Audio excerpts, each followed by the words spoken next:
Taking a while. There we go. All right, let's get our Facebook folks in here. Oh, there's a few new little logos there. What's going on? Huh. Is that Instagram? I think we'll leave that alone for now. But welcome in, welcome in. It is Tuesday the 28th, and man, it has been feels like it's been a bit since been on. I know we saw each other recently, but it's just all the holiday stuff and kind of still working through the being on leave kind of stuff. But how are you doing, Carl? What's new with you? Did you have a good Memorial Day? And before even getting into that, respect moment of silence for all of those who served and fallen. Obviously, a lot of people use Memorial Day to, hang out with family, friends, grill out or anything. But the reason for the holiday, the reason for the season there is, remembrance of those who served and were lost. So really, shout out to all of them, and God bless you, whatever denomination, I don't know, just God bless. But Carl, on that heavy note, how are you doing? It's always really good to see you. Yeah, no, I'm good. My wife's family always gets together for Memorial Weekend to go around all the graves and everything. And so I ended up getting to meet up with them since I thought I was going to be in Jamaica today. But I got to go do that and see my kids. They're off with her parents right now for a couple weeks and got to surprise them. So they were very excited and got to go visit. It was kind of it was a museum, but it was a giant town, old school town, like 1800s. I'm like a talking pioneer real old village school. kind of thing. Yeah. Okay. And they had like actors that were doing stuff. They had carpenters, they had woodworkers. It was just really cool getting to watch them do their work and explain all that they're doing. And so, yeah, kids and I got to go do all that. And now getting to hang out with you. So all is good. Well, your day just got progressively worse, it sounds like. But glad that you're now hanging out with me now. But talking a little Broncos, well, it can never be bad talking Broncos, especially in the off season. Hope springs eternal this time of year, and Broncos right now undefeated, right, for 2024. And we're going to talk about the schedule as we look at it. Some must-win games this season, obviously. Unless your name is Ernie Mays, expectations are typically a little bit low. But good to see Ernie in the house. Of course. But yeah, expectations low for the Broncos, 5.5 over under for Vegas, but still some must win games that could really turn the tide. And as we've said on all these shows, Carl, the Broncos, even though they have low expectations this year, far air bars, right? With that rookie quarterback, so much changing, second year with new coaching staff, expectations are low, but I think it could be a 1-win team. It could be a 10-win team, an 11-win team. So massive error bars for a team. And that's one reason to be optimistic. For sure. As we've seen in the NFL, you figure out your quarterback, you can turn things around very quickly. I think of Carolina when they got Cam Newton, turned things around pretty darn quickly. You think of last year for the Houston Texans, they get their quarterback and boom, they're a playoff team. Now, this year they're considered a dark horse to win the Super Bowl. And that's how quickly this game changes. I remember when we were looking at the schedule last year and the Broncos Houston Texans game, and we were kind of like, oh yeah, this is a win for the Broncos. But every year there's at least a 2 or 3 teams that kind of sway one way or the other, and so you just never quite know. And like I said, with Broncos having a rookie quarterback, if he goes out there and performs like a top 12 quarterback, Broncos could have something. If some of these second, third year players step up that we didn't expect, Broncos could have something. It happens every single year. And so it wouldn't surprise me if the Broncos were that next team to do that. It could happen. There's a chance. And the other aspect of that, it's not just the quarterback, although the quarterback's definitely the most important there, Carl. But if your head coach and your coaching staff and your culture is baloney, even if you have a savior at quarterback, it can be pretty bad. I feel like we've almost lost the entirety of Trevor Lawrence's rookie contract, who I think he's actually underrated right now. I think if there was a redraft of the league, he'd be one of the first 10 quarterbacks taken. But that first season with Urban Meyer was, it's a clown show, a literal clown show with that. So got to have the quarterback right, of course, but coaching staff as well. And I feel pretty darn confident that Denver at least has competency, major competency.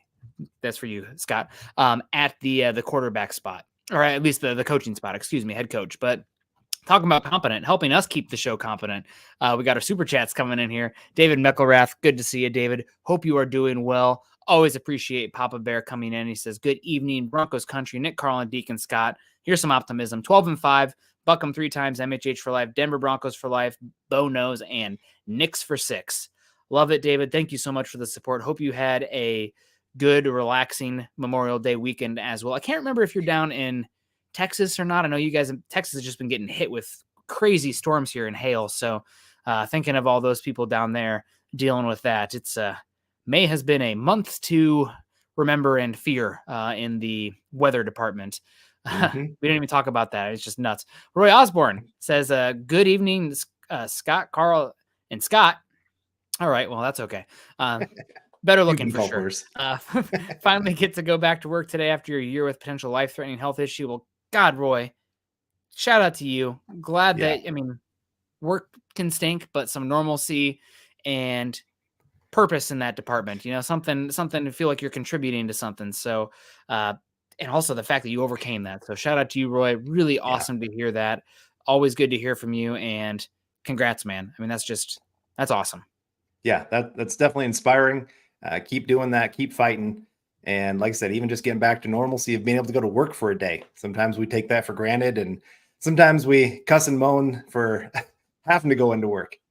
But I'm sure today you were very excited just to even get that opportunity. So Roy, great to see you in here, and thanks for sharing that with us.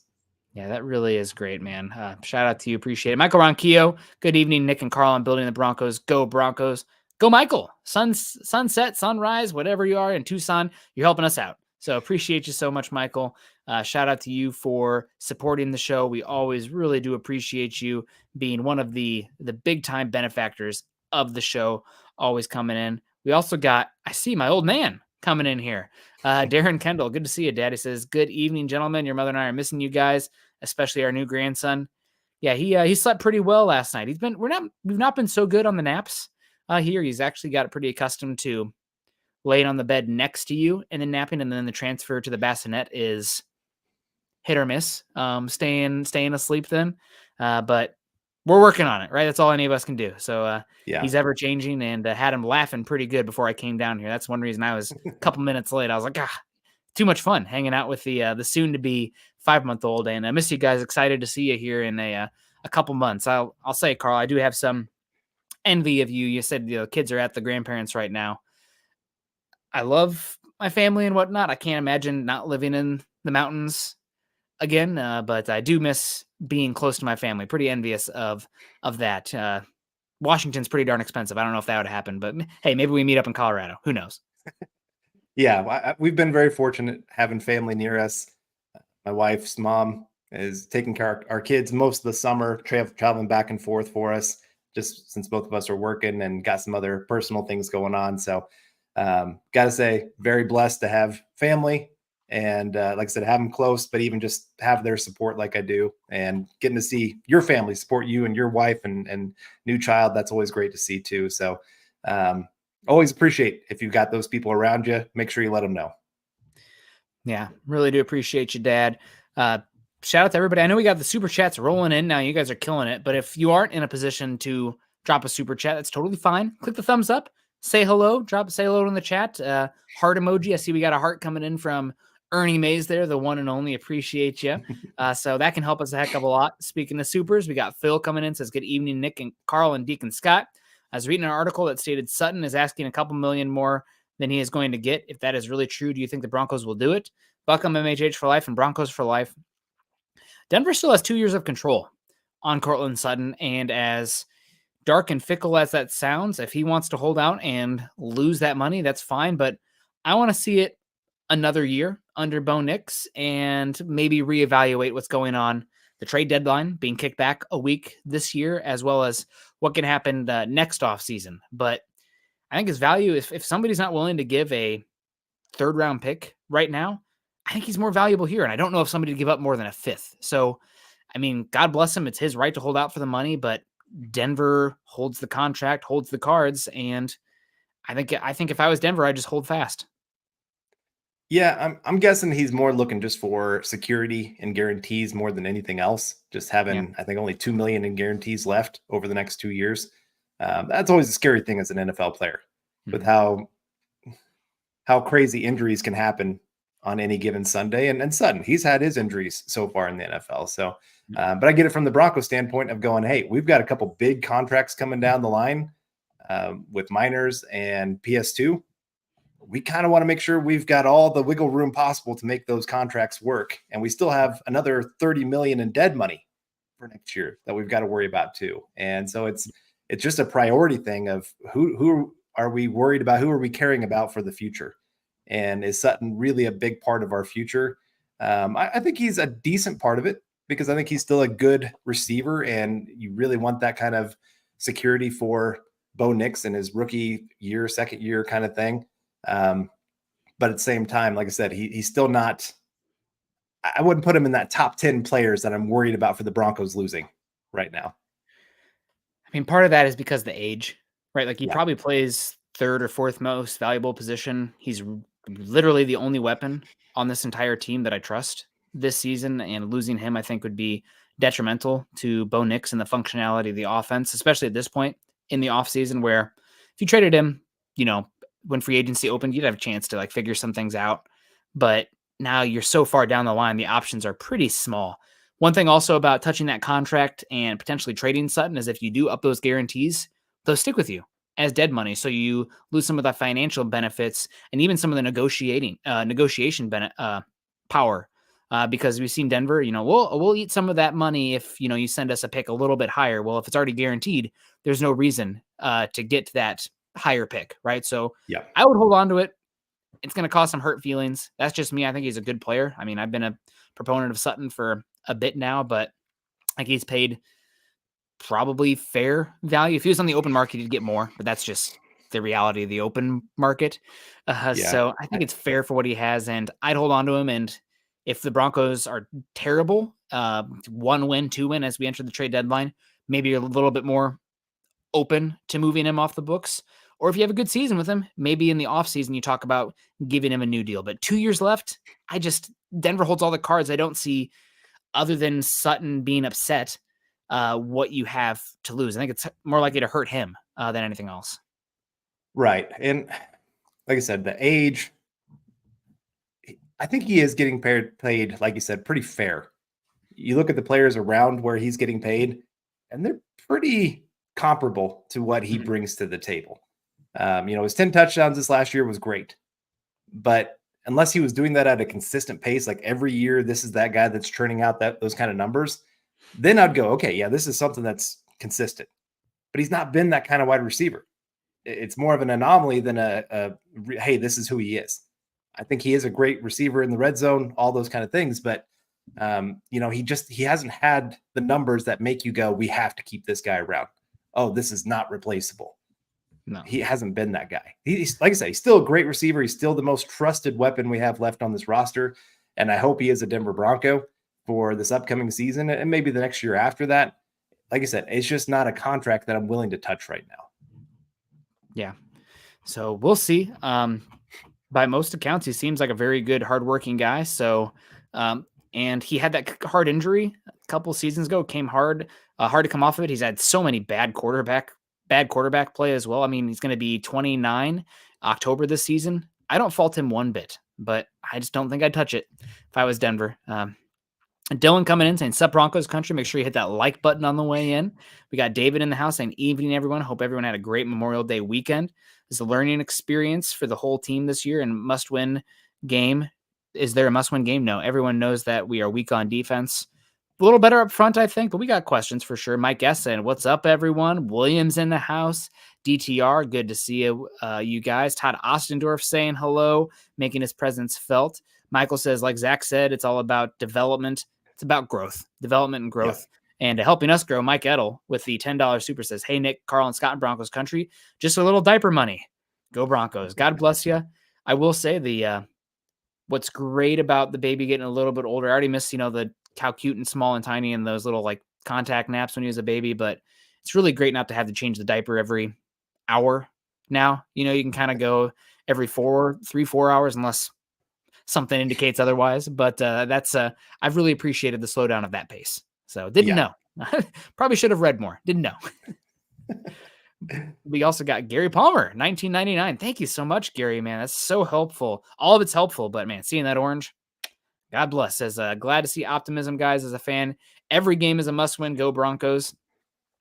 Gary, I'm going to disagree with you. Every game's not a must win. I mean, I'd like the players coming in with that mentality, but this isn't college football before the playoff expansion where, like, let's say, I guess, gosh, maybe it isn't even a must win because Alabama and the SEC still gets credit. But like Oregon, let's say it's Oregon out there.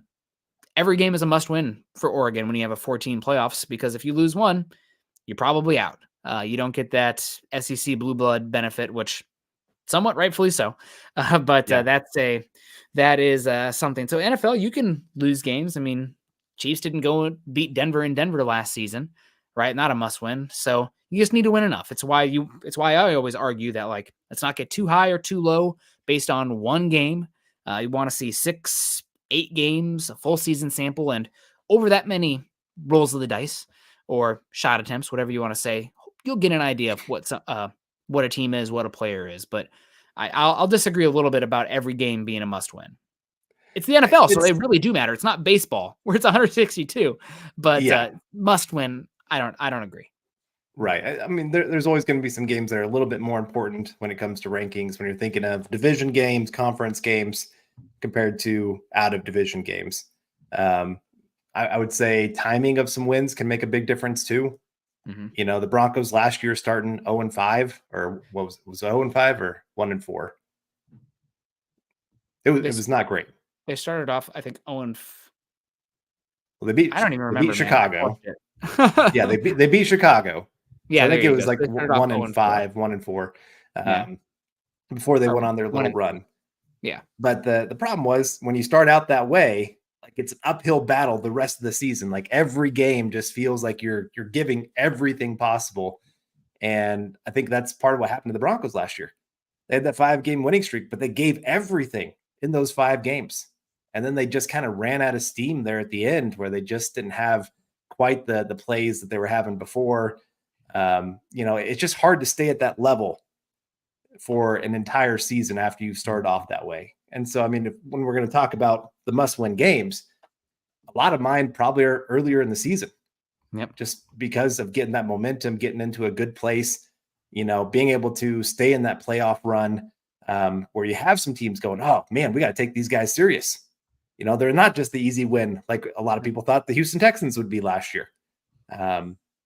That's going to be very important. So we got Hugh Jellyfant coming in saying, howdy y'all. Howdy to you as well. Good to see you. And Ernie Mays, of course, saying, hello, Nick, Carl, go Broncos country only. Ernie, gotta love it that every single time you are the most consistent with what you say and what you do. So appreciate your fandom. Yeah, appreciate it. Adam Strange in the house. Paul, good to see you. Kevin Gray, Pearl Heater, Jason, fighting words for me. Colorado better than the Pacific Northwest. They're both beautiful. I don't know. I love the variety of the Washington out here, but it's a lot of good stuff.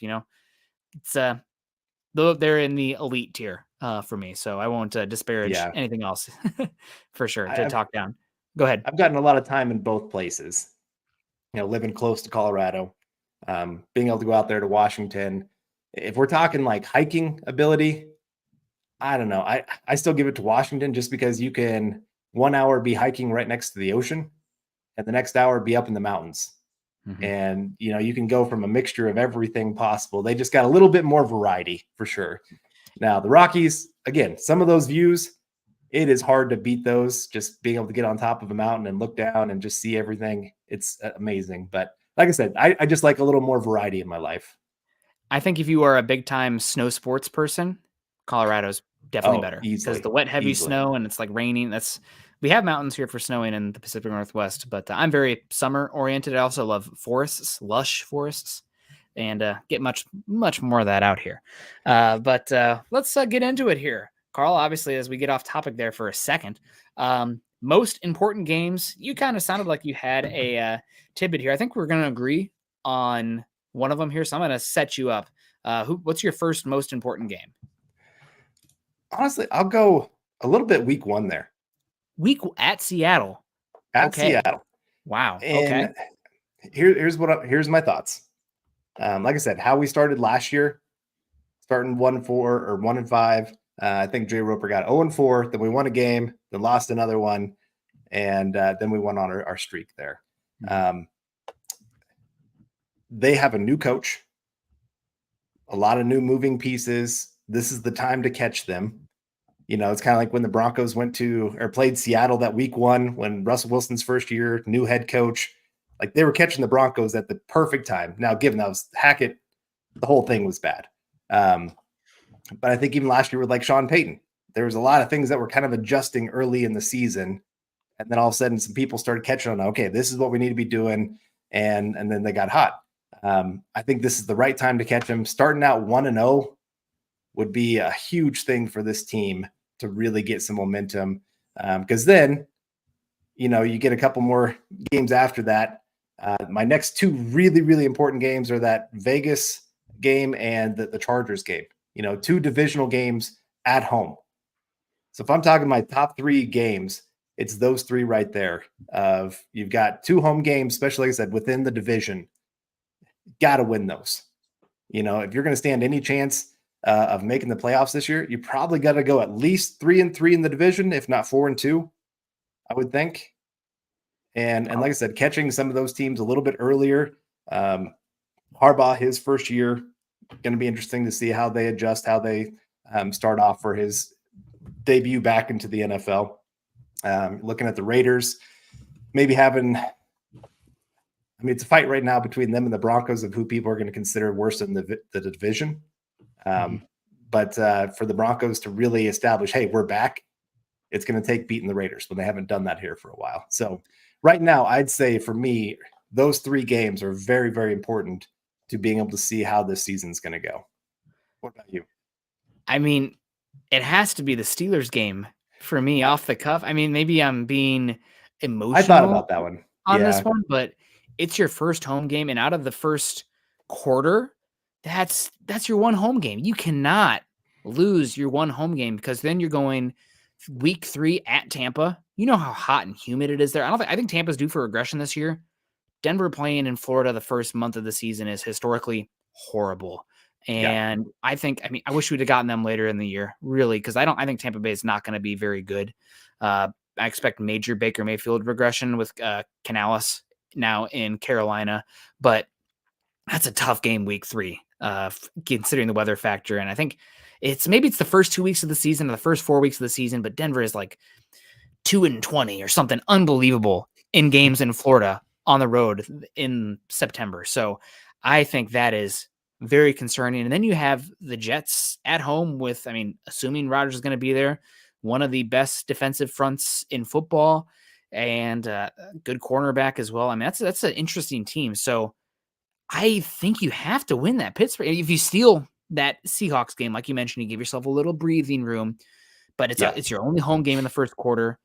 And also, I don't know if the fans can take another revenge game embarrassment. You go on the road, not even a revenge game, but like bragging rights outside the division. 2 years ago, go on the road in Seattle, the laughable field goal attempt and WTF, tight pucker moments that you had with Russell Wilson that first game against Seattle. I'm leaving that game dumbfounded. Deer in the headlights look. And Natalie's like, "Are you okay?" That wasn't good. That was bad. I don't understand. I don't understand all the way around. So that game last year, you have Nathaniel Hackett come back with Zach Wilson and beat you at home. No, absolutely not. That's not okay. So this is, I would argue, as tough of a challenge as at the Seahawks on the road that first week 2 years ago. I get that on paper. Mike Tomlin does a heck of a job. It's a good defense. They have Arthur Smith there running the show now rather than Matt Canada on the offensive coordinator side for the Steelers. So they should be a little better. But man, we cannot let Russell Wilson come in here and beat the Broncos, their only home game, the first quarter of the season. It can't happen. Yeah. It can't happen if you have any hope for this season. So that to me is a must win. I know it's crazy. All right, is any week 2 actually a must win? No. But man, you cannot come in and let that guy beat you. You just can't. No. Sean Payton can't allow that too. After last year, I don't know if we're going to have as many rough comments because it kind of, really inspired the Jets last year to come in, but you cannot let them win. you cannot let the Pittsburgh Steelers come in and win. Yeah. No, I'm with you. We got Lawrence Rivera coming in here with the $5 super saying they have no tape on Bo. If they don't win, it's a big coaching question mark and we just suck. I mean, I'm torn because obviously you've got a rookie coming in and rookie stepping into the NFL. Even if you get a little bit of time in the preseason, stuff like that, there's still a big difference jumping from preseason to all of a sudden regular season and going on the road to Seattle, tough place to play. Got a very large crowd, loud crowd there, top 2-3 loudest in the NFL. And so, yeah, I get it that maybe they don't know exactly how they're going to try to use Bo, but still they're going to probably look at a lot of his college tape and say, hey, here's the plays he loved. This is probably what the Broncos are going to try to do with him. They also know Sean Payton.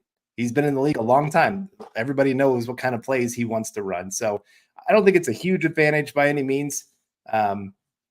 But it's more, I'm talking about for the Seahawks because they have that new coaching staff. There's a lot of new things getting brought in for them. That's why I think that's such a good opportunity for the Broncos to be able to start off well, get that first big road game because they've got 9 road games this year, only 8 home games.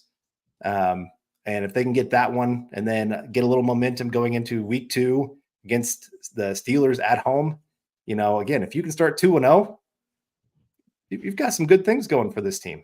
But you start 0-2, and then you got those 2 next road games. This could fall off the rails very quickly. Yeah, it really could. Some more people coming in, saying hello. We got William James Baker. Hope you're doing well. We appreciate you coming in, William. Always good to see you. I wanted to say hello to Free Earth Citizen. Good to see Free Earth Citizen who made the comment about Sutton's contract at $13 million, not worth it. He mentioned Josh Reynolds breaking out. He mentioned Mims breaking out. I mean, I don't know if we're going to see Reynolds break out, so to speak. He's older than Sutton, and he's played with some pretty damn good offenses. The Rams with McVay, last year with the Lions. I don't think he really broke out. Only get paid, 2-year, $8 million total, or maybe it was 2 years, 16. I don't remember the exact numbers, but not paid on the open market like somebody's a difference maker. So I would bet against him breaking out per se, but we'll see. Appreciate you, Free Earth. I mean, that would be great if he did break out. So we'll see. Jay comes. Oh, we got Phil coming in saying would be great if once we opened up with Seattle at home, doesn't matter. We will beat the Seattle. I love that. Steelers and Tampa 3-0 there. If Rodgers gets hurt, we'll beat the Jets. Wow. 4-0. I'm just dreaming. Yeah. Man, Phil, I'll have what he's having. We'll see what happens on that one. But I mean, anything can happen, right? That's why you take it 1 week at a time, and we'll see what happens. Yeah, it's good to dream. I mean, I kind of like always whenever the Broncos do lose to a team, I go to Madden and then go beat them by 100 just to feel better about them losing. But no, the Broncos got an uphill climb. The NFL did them no favors, given 3 games out of 4 to start off the season on the road against a couple playoffs teams. But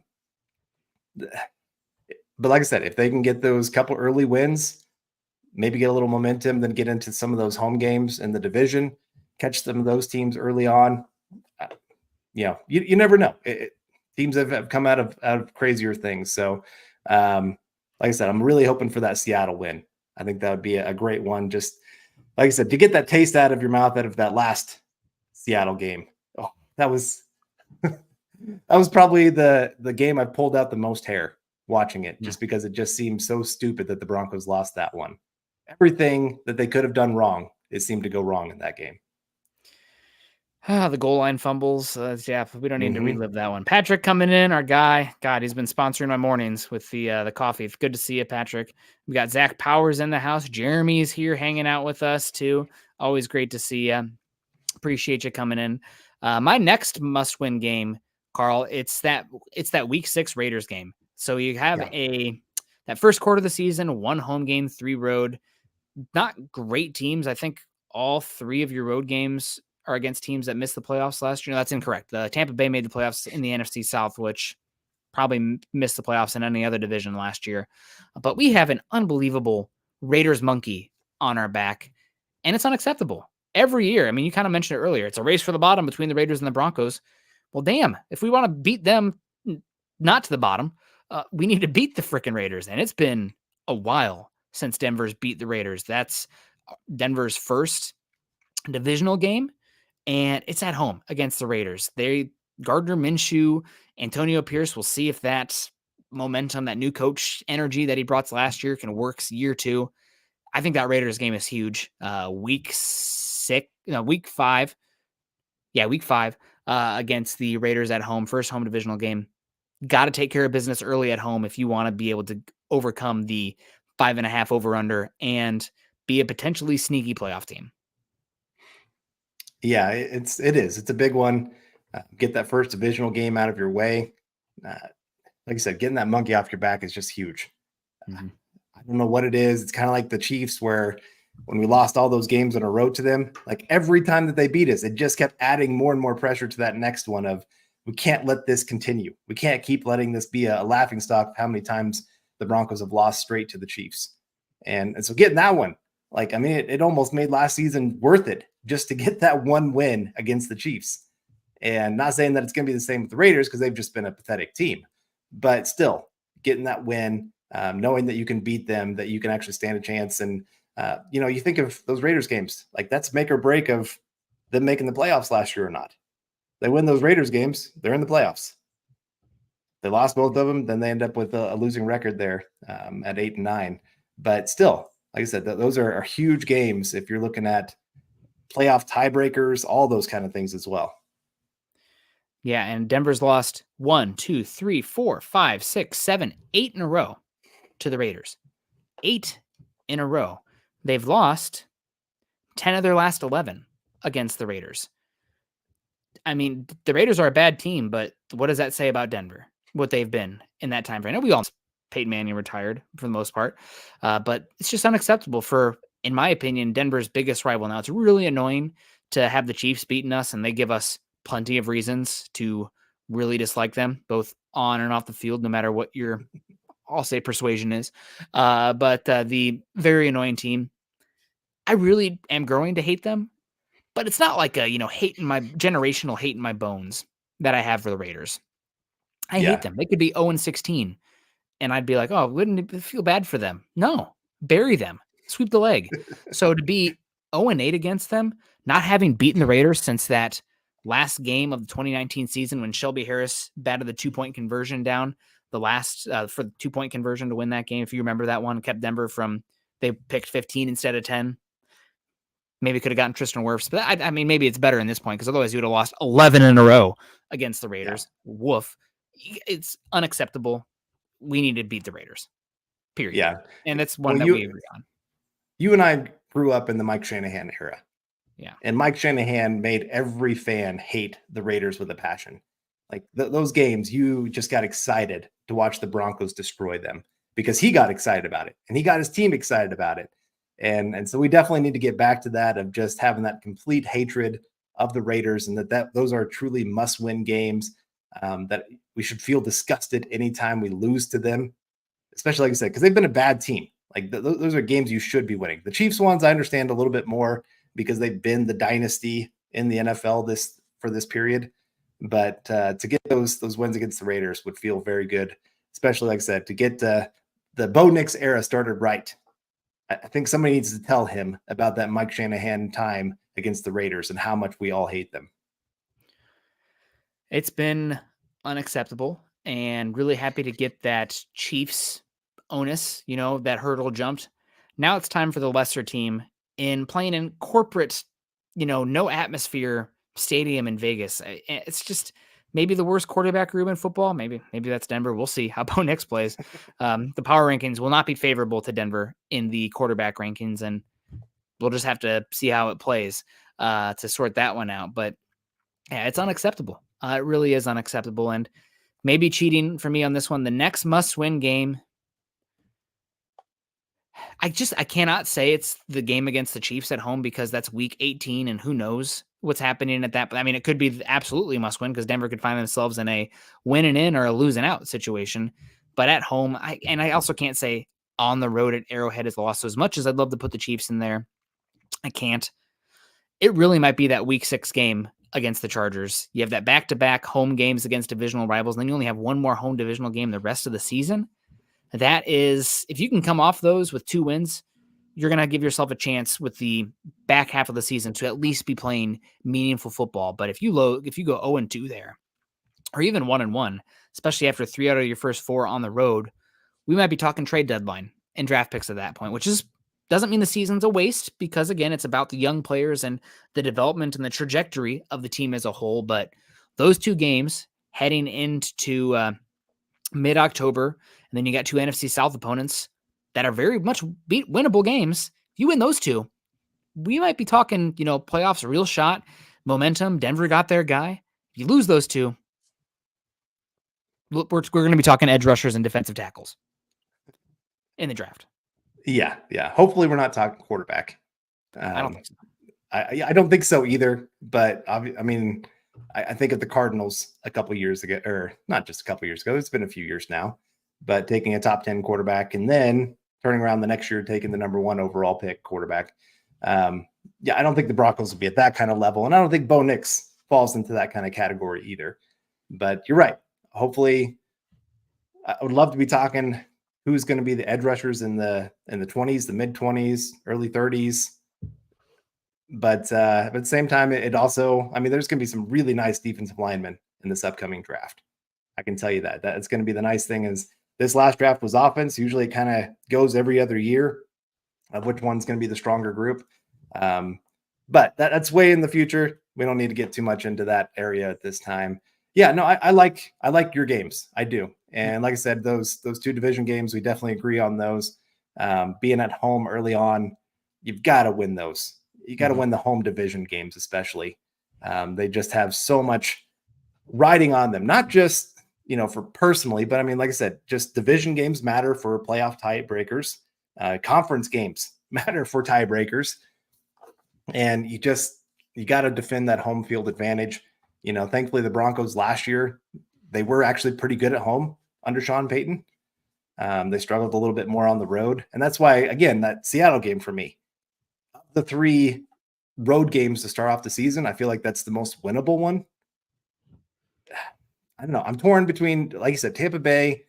I do think that they'll be down, but being in September is just, it's rough trying to go there. As much as there's been so many times where we played the Miami Dolphins in September, and there's been many times where the Broncos you feel like they have a better roster, and usually they end up having a better record at the end of the season, but they still go down there and lose those games. I mean, not only lose, but get like booty spanked, pants down, paddled in those games. I don't know. It's the humidity. It's kind of like Denver, there's an advantage there. Early season games in Florida, literal swamps. It is just not built for that. It is really hard to be that unless you're training down there. And you have the time zone differences too. I mean, it's just, I don't know. I wish could have gotten like a November game at Tampa. And it felt okay about that.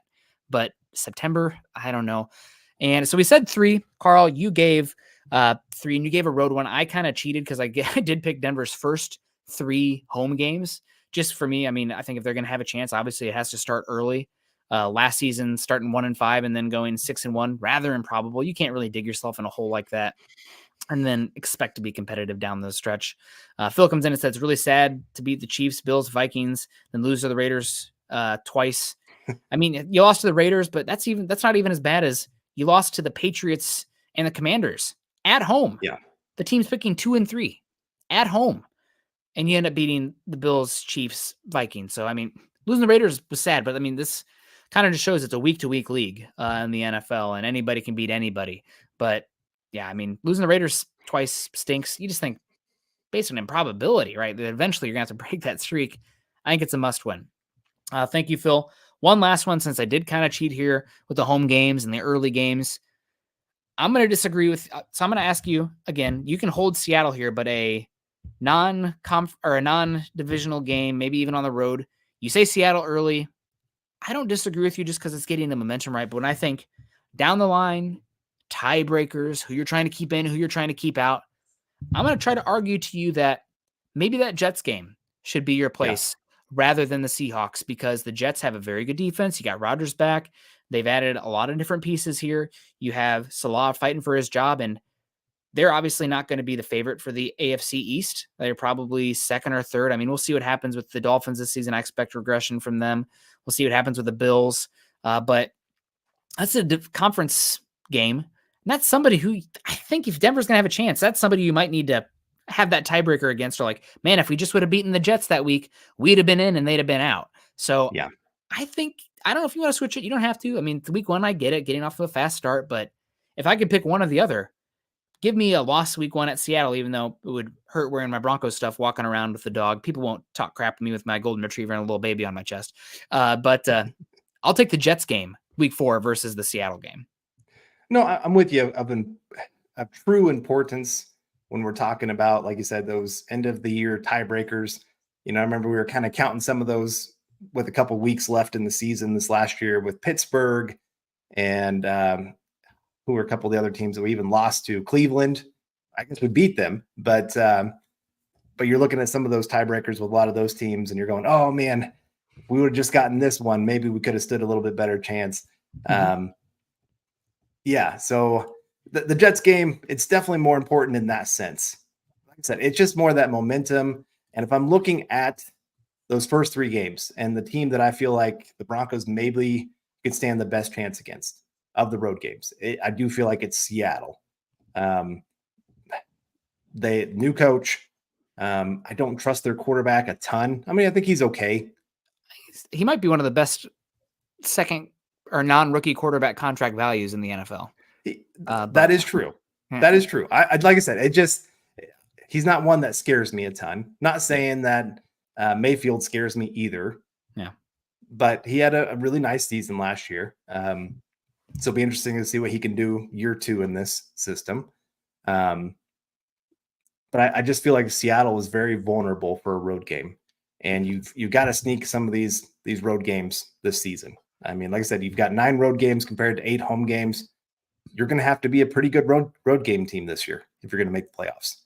And Broncos, unfortunately, haven't been that for a while.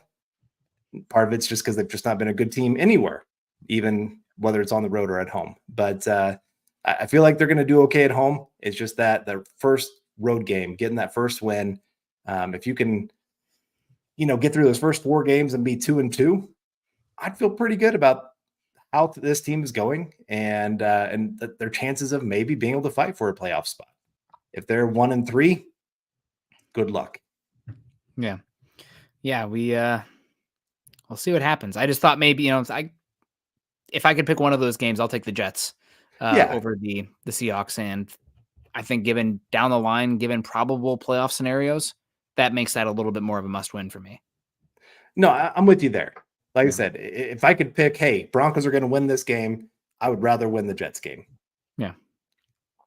Yep.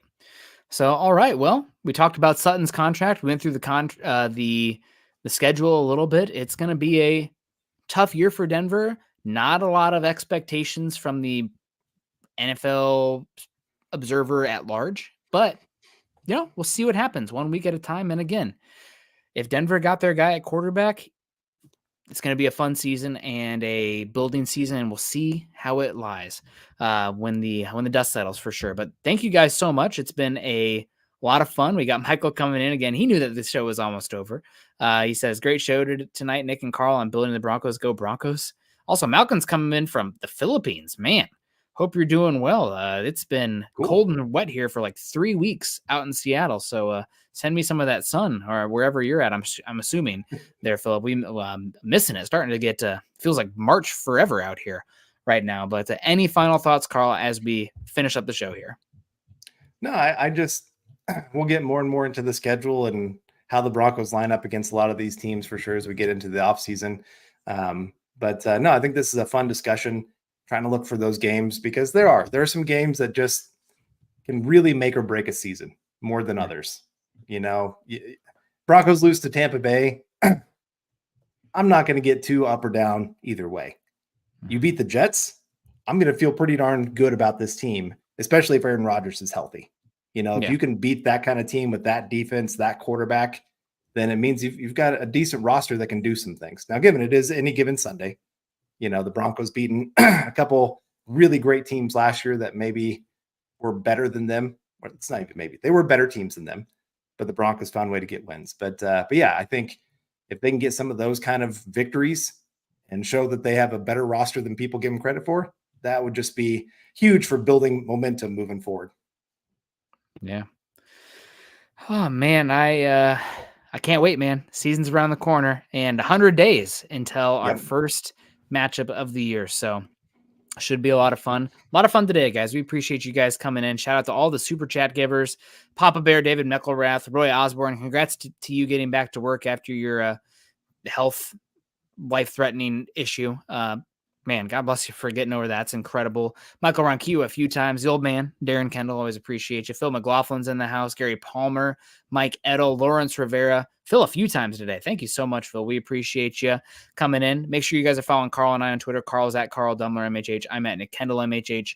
Also follow us at Mile High Huddle. If you haven't done so yet, follow us at Facebook.com/Mile High Huddle and Facebook.com/Mile High Huddle Pod. And as that ticker says there underneath, please subscribe to our show, Mile High Huddle, over on YouTube. Like the show on the way in, on the way out. If you think we deserved it, we'd really appreciate that because not everybody can be a superstar. So please click the thumbs up. We appreciate that a lot. And subscribe. Carl, a lot of fun. Hopefully you have a not notable rest of the week. Just nice and easy, coasting here, right, especially after Memorial Day. I know Tuesday, it's a Muse Day, as we called it in college back in the day. Tuesday feels like a Monday. But hey, guys, hump day's already tomorrow. We're getting closer. Appreciate everyone. Have a great rest of your day. Continue to choose kindness, compassion. Go Broncos.